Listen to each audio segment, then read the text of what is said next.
I'm gonna cross that cold icy mountain. I'm gonna cross that cold icy mountain. That'll be my home. That'll be my home.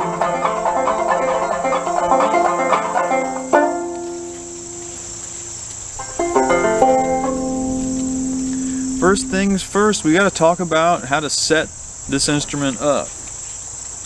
Everybody already knows how to set the bridge on this thing. You know that you measure the distance from the nut to the 12th fret. You match that distance from the 12th fret to your bridge. You want your bridge to be slightly angled. You see my bridge has got sort of a jaunty, just like my hat.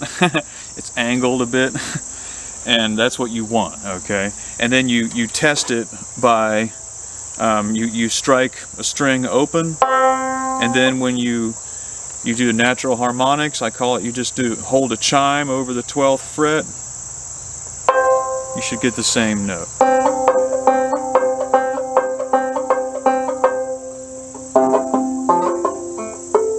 And then you know that the instrument is, then you know, dogs are barking at somebody down there at the road. So once you do this, then you know that the instrument, you've set the bridge right and the intonation is correct, right? So boom, that's that little lesson. But there's a lot more to it than that. First things you want to do is check out the peg head on this banjo. Look at how the strings go on it. When you put your strings on your banjo, you always want to wind the strings from the bottom of the post. You see that? How my strings come from the bottom? You don't want your strings wound so that they come off the top of the peg to the bridge. You want them to come from the bottom of the peg to the bridge. So what that is, the idea, you see how the peg head is angled down? That's to get maximum tension behind the bridge. So in order, and just to help that effect, I mean, this is like basic geometry of the banjo that we all need to know. In order to help the peg head do its job, that angle, you want to wind your strings so that they come from the bottom. Another note here is I'm using nylon strings. I recommend everybody use nylon strings, especially if you're, God forbid, if you're using a 19th century antique banjo with steel strings on it. Please stop doing that immediately and put nylon strings on it. Nylon strings are cheap, readily available, and that's what this instrument is meant to hold up under. It's not meant to hold up under the pressure of steel strings. We can get into the nitty-gritty of that more, but that's the basic gist of it. So if you're using nylon strings like me, you also want to have some kind of knot in the peg head. I mean, we have to get a damn microscope to see this, but you have to figure this out, details of this out for yourself. But you'll see that there's a hole in the post of each peg, and that's where the string passes through, and then you wind it from the bottom. Looks nice like mine does, right? And when it goes through that hole, the first thing you do is make a little knot there. All I do is I just tuck the string under itself and twist it, and then I start wrapping it around the post. Let's see if I can get real close on that. You want some kind of little knot there, some kind of overlap itself or something, so that the string binds itself to the post. You'll figure it out very quickly. Another thing you can do, I've got a bag of props for this first course. I promise y'all I'm not going to be constantly pulling stuff out of a bag. Thought I had something. Another thing you can do is, on nylon or gut strings, is once you get this set up, you can take you a flame source. Oh my God, it's windy as could be today. I don't know if I'm going to do this out here. Take you a flame source, melt the tips of these strings.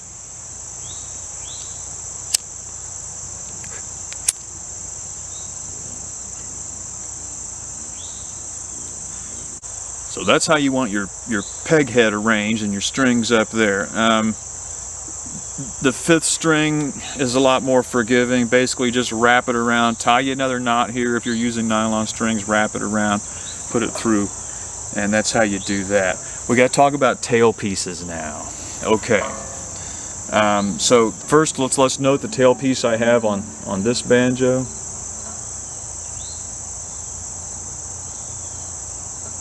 That is an antique 1880s tailpiece.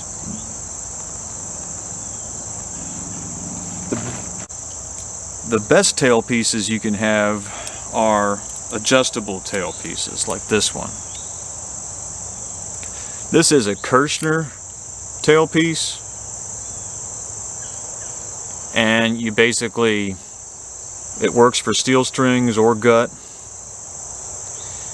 If you have gut strings or nylon, you're going to wrap them around these little posts and twist them over themselves and then run them through each hole. If you have steel strings, you're just going to loop it around each post and run it in the hole. But the beauty of this is that it's adjustable. It has a little knob back here. You twist this knob and it increases downward pressure of the tailpiece, and we're going to talk about why that's important. Another really good, like best tailpiece you can get, this is harder to come by. This is an Ottinger tailpiece. On this one, notice you have a knob for each clamp. The strings are individually, works for nylon, gut, or steel strings. Each string is clamped in here, it runs up here, it goes in this little nook, and each string, the pressure is adjusted with its own knob. So that's the Ottinger tailpiece. That's the best tailpiece you can get out there. So now the question arises, so Cliff, if the Kirschner and the Ottinger are the two best tailpieces, then how come you don't use either one of them? Well, this comes into play with antique banjos a lot. This is a Luscombe banjo. These were built by Thompson and Odell from roughly 1887 to, I don't know, probably like 1900 when they quit making this particular model. It's got an unusual rim size. The rim is 11 5/8 diameter across, and the way that they designed this, the way that they made the length of the scale from the nut to the bridge, this was in vogue in the 1880s. The bridge sets very close to the rim. So, on this banjo, I don't have the distance to fit that Kirschner tailpiece. You see, it's way too close to the back of the bridge. It just didn't work for me. It just made the bridge flop over every time. So I couldn't do that, and then I tried this Ottinger. I wanted to put this beautiful, like crazy fancy Ottinger tailpiece on this banjo, but the Ottinger is too wide to fit between these tension hooks. So in other words, my brackets are too close together to accommodate this fat Ottinger. This Ottinger is a later design. I mean, the Kirschner came out, I want to say, in like 1900, and I think the Ottinger came out a little bit later. And by then, you know, they were probably putting fewer brackets on banjos, right? Other thing we need to talk about with setup is my bridge. This white-ass banjo head. But you'll notice the bridge that I'm using, let's just take out a couple of examples that we can look at.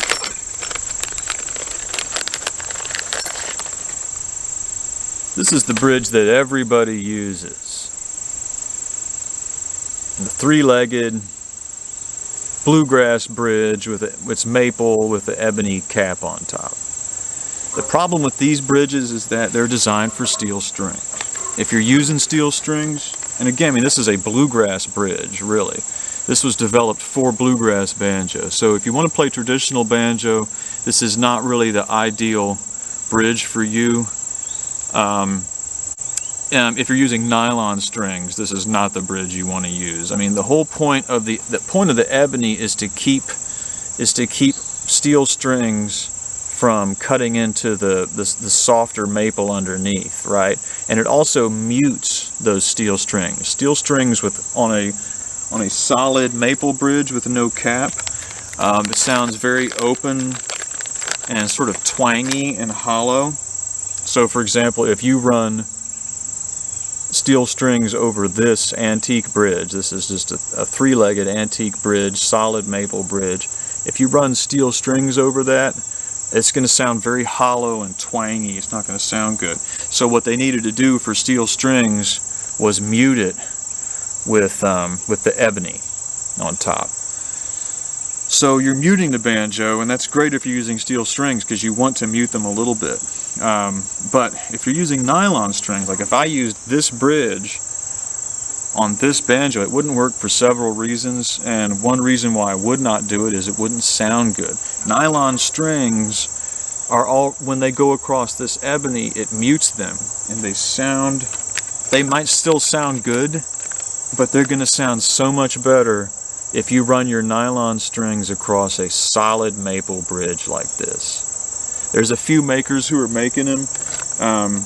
If you're in the United States, I recommend Joel Hicks. Joel Hicks, Joel Hicks. Look him up.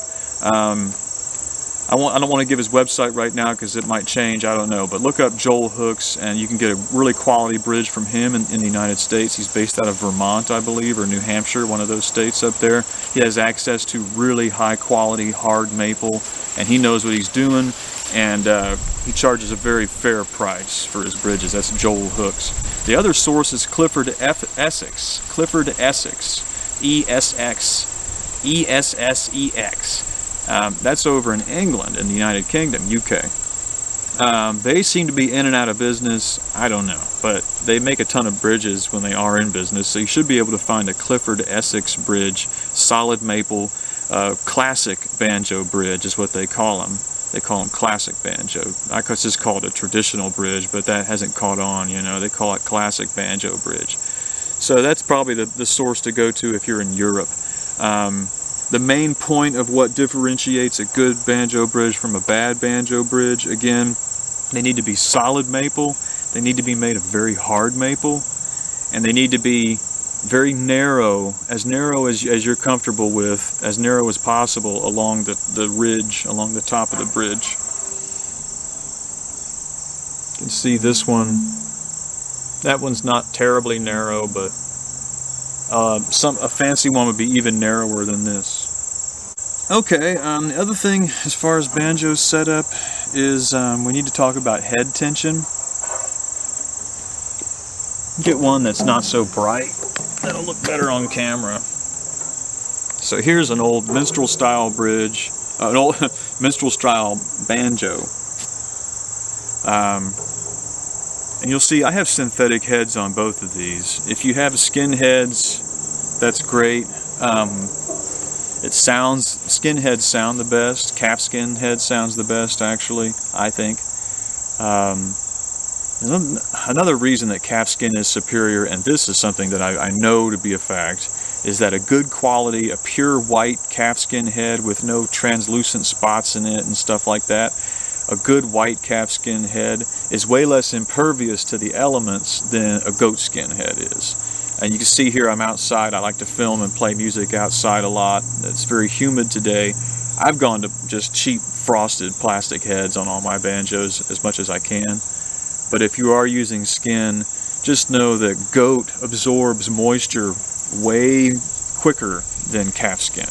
So if you have a goatskin head, you're going to get out in the weather, you're going to get a lot more variation in head tension and consequently in your bridge height if you use goat skin. That's why calfskin was used by virtually all of the makers from the 1880s to the 1930s. Calfskin is the superior material. So how tight should you tension your head? It doesn't matter. you don't want it to burst, right? So don't burst the head. That's the main thing. Other than that, mess around with it, play with it, get it to where you personally like it. My mentor George Gibson up in Kentucky, he uses old antique calfskin heads on most of his banjos. He likes to keep them kind of loose, so his banjos have kind of a dark humming, vibrating nature to them that he likes, and I love the way it sounds. George also uses steel strings. He uses light gauge steel strings, you know. So those are two things that I don't do anymore. I wouldn't recommend, but he does. So it's, you know, it's up to you, right? Me personally, I like the banjo head to be as tight as possible. This is like a Renaissance head that they're making. It's synthetic. I've got it as tight as possible on this banjo, and I think it sounds great. This is also a solid maple bridge from Joel Hooks. That's another high quality bridge. Can't recommend Joel Hooks enough if you want a good quality traditional bridge. That's really about all there is to say about it. I mean, people ask me about how to maintain their banjo. So here's a paintbrush. Your banjo will get dusty, and if you don't play it, you might leave it in the case, it might get like white mold spots on it. I have a paintbrush here that's never had paint on it, but it has a natural vegetable oil on it. This is hemp oil, I believe, that's on this right now. Don't smother the banjo with oil. What you can do is dip the brush in oil and then kind of brush it off on a surface, on a piece of wood or something, so that the bristles are oily but not soaking in oil. And then you go about cleaning all of the metal hardware on your banjo. Just brush it off, and you'll see I'm not leaving any oil behind. It's just sort of an oily brush, but it's not leaving any oil behind. What this is doing is taking off all the grime, and look how much cleaner it's looking where I brush. So all you need to do is this. Now, one thing you don't want to do is get any oil on the head of your banjo. This is a synthetic head, so it doesn't matter if I get oil on the head of this banjo, whatever. But if you are using a goat skin head, God forbid, or if you're using a calfskin head, don't ever put oil on that, because those are both made of rawhide. Rawhide's never had any oil put to it. In fact, it's been dried and salted to have all of the moisture and oil pulled out of it. So rawhide, you don't ever want to oil rawhide, because then it starts becoming leather, and leather doesn't make a good banjo head. So that's just the main point. If you're doing this with skin head, be very careful not to get any oil on the skin. For me, it doesn't matter. So I'm going over, I'm cleaning, brushing all this crap off, making this thing as one I don't play often. It's just been hanging. And you can do the same thing, you know, cleaning all this stuff off. All right, the other thing to do is, whenever you get, let's just go ahead and pop a string off this to show you all some stuff real quick on this. Whenever you get the strings off of this, look at the fiddle peg style of tuner on this banjo, right? These pegs, you've got to, the only way they work is a 3-degree taper on that peg that matches a 3-degree taper in this peg hole. And the only thing that keeps it in there is tension. And what helps tension is beeswax. You can also you can buy a commercial product called peg dope, and you can also use violin rosin, which is made from pine resin, I think. Resin. I just use beeswax. I used to be a beekeeper for years, so I've got a big ball of wax that I've been using for years. I rub this shaft. Every time you have the strings off on a old, you know, antique or minstrel banjo or mountain banjo, something that's got these old fiddle pegs on it, go ahead and wax up those pegs every single time. Get it back in there real good. Now that I've got this string off, I'm just going to let y'all watch real quick as I string one of these up. So I'm finding the hole, I feed the string through. On steel strings, it doesn't matter. Just get it in through the hole and start winding it and make it wind from the bottom. Steel strings, you don't have to tie any kind of knot. But on this, you get it in there, and what do I like to do here? come around this way. See, it's hard to, I can't really show y'all. You have to come up with your own way. I have never figured out a way to show anybody on camera how to do this, but what I do is I tie a knot. So there's actually, it's not really a knot, but it's just the string passes under itself and it loops up snug against the hole in the post. It's hard to show. And then, but here, look, watch me. I'm winding the string from the bottom. And I'm watch this finger right here is holding it down to ensure that it winds from the bottom. The other thing, you'll notice I'm exerting pressure this way from the back of the peg into the peg head. Every time you twist this peg, it naturally backs itself out. So if you just turn it without applying any forward pressure, it'll screw itself out. Its natural tendency is to fall out. So every time you twist, you got to apply a little forward pressure. Maybe not every time, but like every third turn or something, you better, and your last turn, you better press it home. Okay, I guess that's all I need to show you on banjo setup.